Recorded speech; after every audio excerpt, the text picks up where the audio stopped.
I am the Tofu Golem. Please enjoy the video. You start by preparing usable footage. Make sure your subject is lit separately from the green backdrop so spill is minimized. Once done, import both your green screen clip and the replacement background into Clipchamp. Drag the background onto the timeline first, then place your green screen clip on the track above it. This ordering tells Clipchamp which layer to keep visible. Make sure the clips align in duration. Trim or extend now so you aren't interrupted later. With the clip selected, open Filters and choose the Chroma key or green screen filter.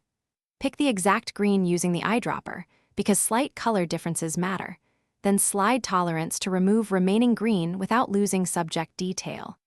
Feather or edge smoothing reduces jagged edges. Strength controls how much of the color is removed.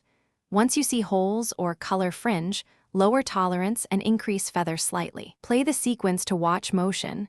Adjust until the subject sits naturally on the background. When the matte looks solid, render a short preview and inspect on full screen playback.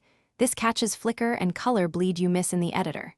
If you still see green spill, use a secondary mask to isolate background edges or apply subtle color correction to your subject to match the scene. Also confirm the project frame rate matches your source to avoid stutter. If export shows artifacts, reduce chroma tolerance slightly and re-export the test clip until clean. Thanks for watching. Consider subscribing if we helped you today.